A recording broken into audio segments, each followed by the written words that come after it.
I was at the library a couple days ago, and I came across this book, 1001 Movies You Must See Before You Die. And I'm a big movie fan. I watch a lot of movies. I've seen a lot of movies. But I thought I would take a more methodical approach to my movie choices and movie watching, because I've been getting a little bored with it lately. Hard to find something, good and new that isn't the same old that you've seen 100 times before. So, I thought I would take a look at what the experts think I should be watching. In this book, they're listed are chronological, so it's going to start with the very earliest. And so I got a couple movies. I found the first 3 in the book at my library, so I'm going to take a look at a few movies today. I'm going to start off with 1902's A Trip to the Moon, or Le Voyage dans la Lune. It's French. It is a 14-minute silent black and white film by director Georges Meilies. I think I'm pronouncing that correctly. I don't know for sure. It's based off a Jules Verne story.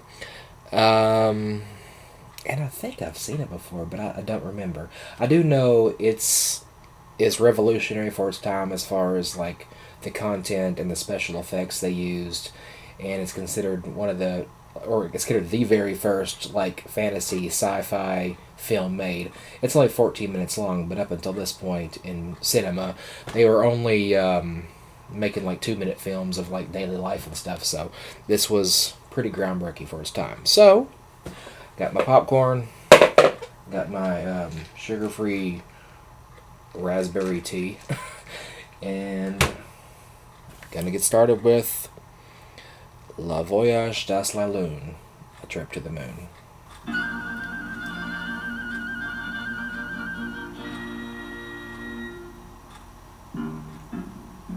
The astronomers are assembled in a large hall embellished with instruments. Entrance of 6 manservants carrying the telescopes of the astronomers. So manservants? So some well-endowed manservants. Oh. Are they wizards? Well, they're dressed like wizards. They all got little... turn their telescopes into stools. Why are they all dressed like clowns? They all got these little frilly collars on and these cone hats. Scheme is just pointed at the moon.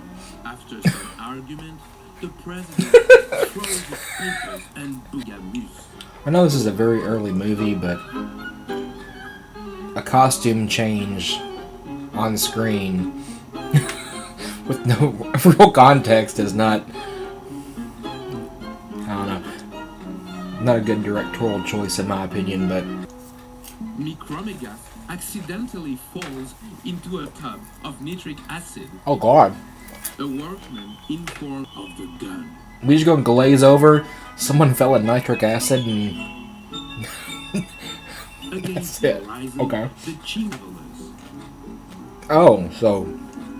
These arrive. We're shooting to the moon like a gun. Okay. I get it now. Respond to the acclamation of the crowd. It looked like a giant bullet because it is a giant bullet. Gotcha. I'm with you now. Interesting attire to choose to go to space in. Which starts the shell on It's essentially just a play that they're recording. Which I guess any movie could be, but... The moon magnifies rapidly until finally it attains colossal dimensions. Suddenly, the shell pierces the eye of the moon. The moon looks ticked off, man. The shell comes down with a crash. It's kind of graphic. All the blood gushing out of the moon's eyeball. Nobody needs oxygen tanks or anything. See craters everywhere. I'll go with it. As they are about to explode. They stretch themselves Let's all just underground lay out here and have a nap. And out out of the Not stars bear, that's a Big come Dipper. faces of women who seem annoyed at the presence of these intruders in the moon. Then the stars are replaced round with its white Women are colors. annoyed by the presence of the men, The decide to cold punish them. becomes unbearable. the cold so shoulder. The unfortunate voyagers wake up half frozen into the interior of a great crater in which they disappear one by one whilst the snowstorm is still raging. The astronomers suddenly notice strange beings coming out from underneath the mushrooms while making singular contortions, inhabitants of the moon. A fantastical being rushes on an astronomer who defends himself, and with the He rubbed their butt on the strong carpet like the umbrella, dog. the Selenites, the astronomers are captured, bound, and taken to the palace of the king of the Selenites. President Barbanfouilly makes a dash for the king of the Selenites and, lifting him like a feather, throws him violently on the ground. Oh. The astronomers They're just run gonna stand away there and watch let this happen? general disorder. The Selenite Some guards. army is pursuing. Get it. He rushes to the rope, which hangs from the point of the shell, and letting himself slide down the rope, he gives it an impetus which causes the shell to fall off the edge of the moon. What about the dude that was dangling off it like a kite? Where'd he go? The shell is picked up by a... So yes, we've gone to the moon, killed a bunch of alien species, and then returned triumphantly. And he's a turned lizard. There we go. Get him, lizard man.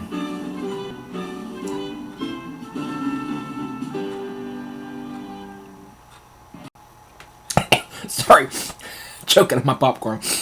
So, there we have a trip to the moon. Interesting.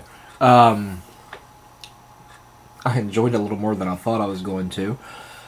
To me, it just looked like a stage play that they are just, you get like 4 or 5 different scenes, and you're gonna, set up your video camera and capture a play unfolding in front of you, which, like I said before, I guess is what any movie is. Just it's more elaborate now as we've gotten more technologically advanced.